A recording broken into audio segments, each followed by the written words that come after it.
On this very interesting map, this winter edition of Supreme Isthmus, we're going to look at a couple of tips and tricks for when you're on front line, and particularly it's going to showcase a really cool commander play and how powerful it can be just a solo hero commander. So I'm excited to show you. So first thing is, when you're playing this map, it's quite often good to bring your commander, if you're up on the front anyway, up relatively early if you can get this metal here up the front. Whereas the position behind, it's dependent on if you've got enough air, although we see both players bring up their commanders early on to try and take up as much front as possible. That gives you access to these extra mexes, of course, potentially. But what it also does do, and you've got to keep this in mind with always pushing, is it leaves you vulnerable to shorter supply lines from this side and a much more defensible position. And it's closer, more dangerously to these players here. Now, I'm a little bit more conservative on the commander usually, simply because I would rather have a better economy, particularly energy economy, rather than completely run out, as other economies will do that rush the commander to the front line too quickly. Although saying that, they've managed to do it without any sort of energy deficit that I can see. I think we're all got some fortunate wind happening here.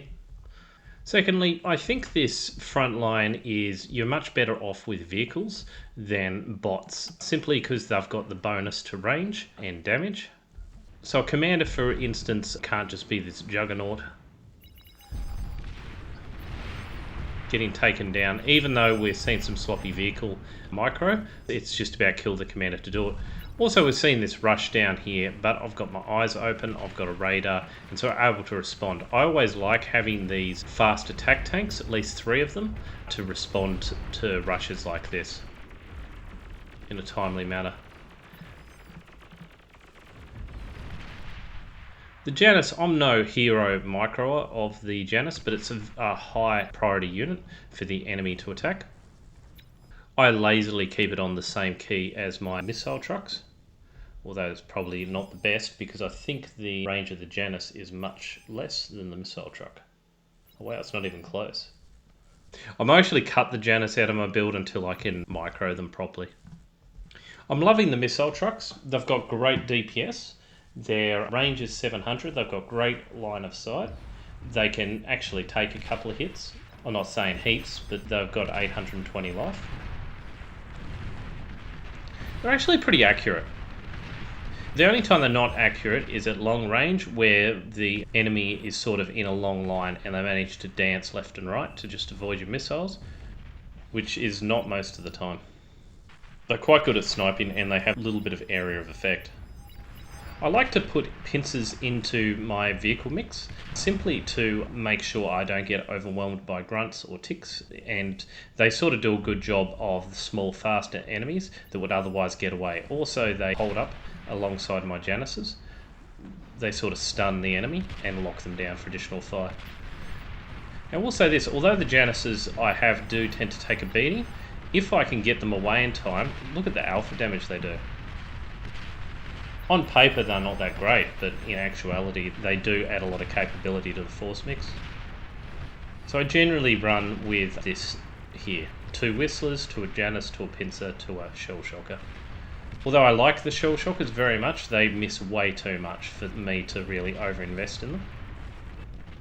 I know you can manually target them, but you still have to estimate where the troops are going to go, and if they're getting micro to any degree, they're going to still avoid your fire. Looking at this replay, a learning that I do have looking at it is this Overwatch or area control laser tower is having way too profound an effect on the battle.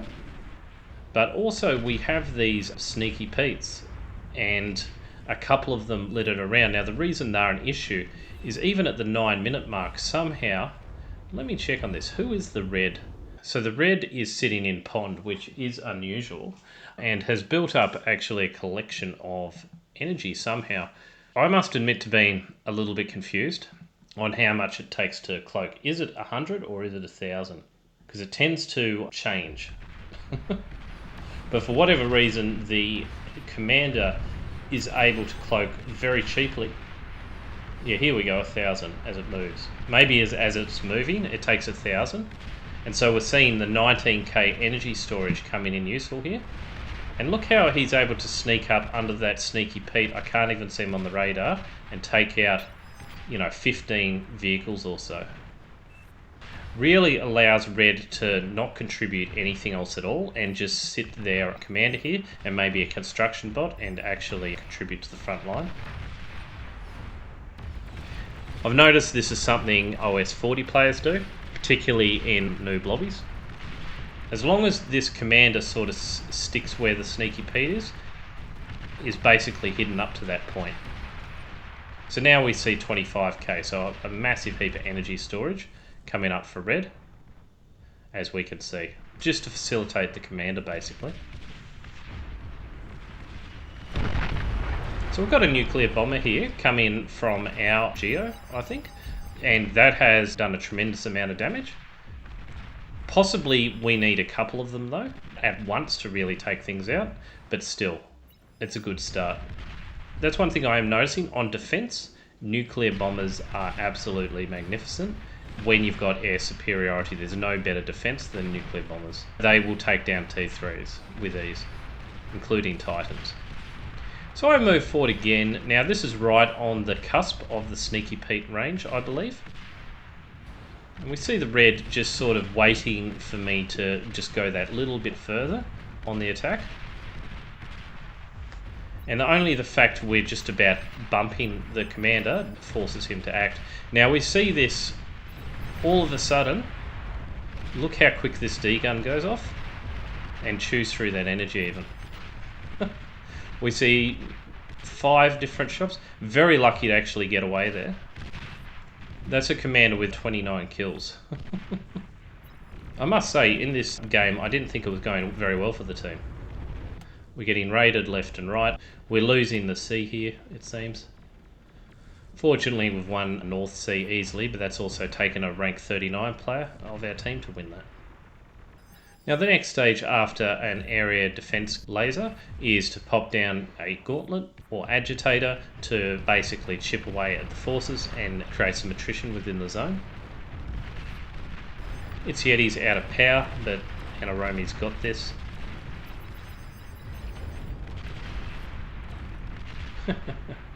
Just uses the traditional weapons fire. So even though we've lost a great deal of forces, I'm quite aware if I don't push forward in a conservative fashion, at least every now and again, possibly dog meat over here is going to get overrun. Yet again we see this effective sally forth, and this is why Sneaky Pete's is such a high priority target to take down if you do see these. For whatever reason, Anaromi has actually ran out of energy here, which has been very helpful. Now despite all this tank mix has given us almost double the efficiency, and we're really having quite a great game. So I'm really happy with it, despite, getting 15 or so of our tanks eliminated by this gun commander. I think it's a highly recommended mix. I just maybe think having 4 different subgroups rather than 3 to make sure that Janus is microed in their own subgroup. Despite the fact we're well in range, our own Sneaky Pete, it's obscuring our forces. It's one of the protection onion shells, and instead poor old Dogmeat is instead getting attacked all the time. Even though they've finally put down this Castro. We're a little bit more hidden away and just maybe a little bit further away from where this front line is. This part of the game I've been trying to get my power under control, and I'm starting to build the advanced solar panels so we're not at effect of really bad wind. I've also at the 16-minute mark got up this uber powerful pulsar because we are getting to that T2 part of the game and I haven't got T2. So rather than getting a T2 lab and starting that difficult transition, I'm simply getting down a pulsar which is going to outdo any sort of T2. You see these have just arrived, these Morza mobile artilleries. Doesn't mean we can still strike forward and pester a little bit. Although mainly this Dragon's Claw is going to repel us for now. So the great thing about a pulsar is it really just puts a freeze on the front line. And and so to back it up, I'm going to put down 3 or 4 of these pit bulls.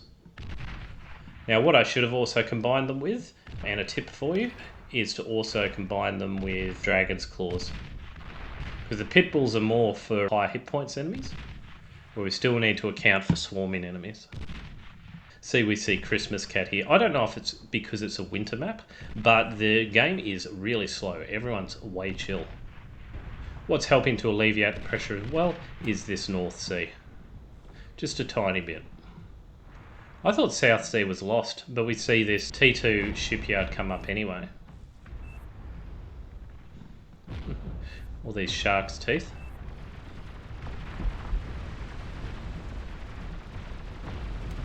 Oh look, wow. Air's really determining the outcome of this battle. That's good to see.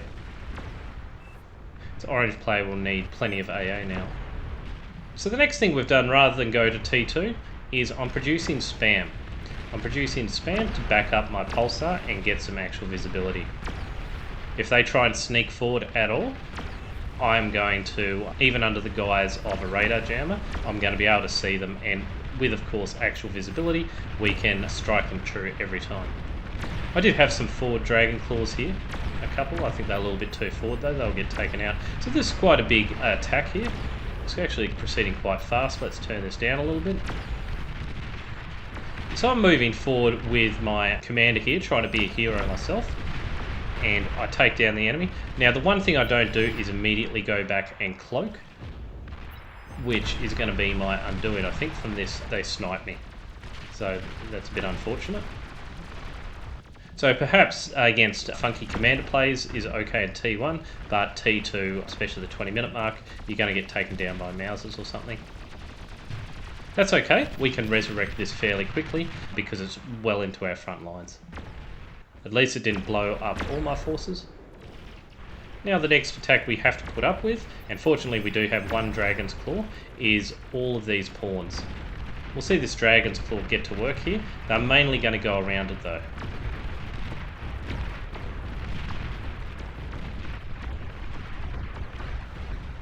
Thankfully this one Dragon's Claw I think has stopped us from really getting overwhelmed too badly. Taken down around 16 units, which is phenomenal. I'd say maybe a good mix on the defence is to have 3 Pit Bulls and 3 Dragon's Claws at a minimum, backed by a Pulsar. Also helps to have Resbots just to resurrect anything that might come down in the attack, such as this Veil, or particularly the Pit Bulls. So for whatever reason we've got, I suppose, a massive morale loss here with the other team, despite looking like they're okay to me. These platypus may be one blow too far. Easily handled. No, we don't get the resign yet. So I might start with ticks when I start doing spam, but I quickly incorporate a pawn into that build order just to make sure I'm not too vulnerable to Janus, while still having a fairly, I suppose, thick mass of units from the ticks. Tip for you guys, if you do have a heap of starlights, although it can be scary, when you have the pawn advantage or spam advantage, try and push forward and snipe these static defences so my pawns can go even further. It always feels horrible as Navy to have a 2 versus 1 game and basically own a sea and it turns around on you. Murmur's a big boy, should be able to deal with it, but I think it's a losing game at the moment.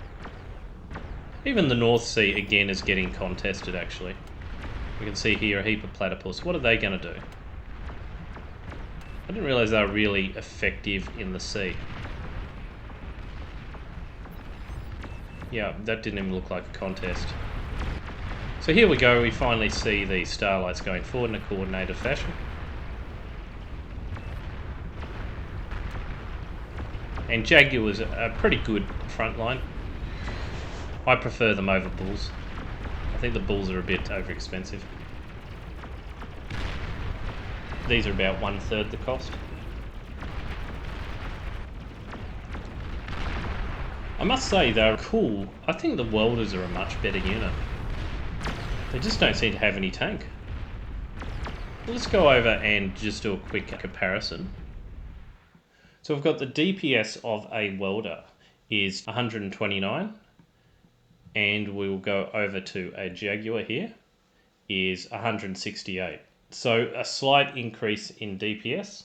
The range is 320 to 280, so a slight And again, this is a slight increase. Now, I think the speed's the main one. Yeah, these are much faster. But again, we're just looking at an adaptable front line where these have 3,000 hit points. They've got 3 times the hit points, and they cost basically the same amounts of money. Well, there you go. It's hard to have everything with one type of vehicle factory.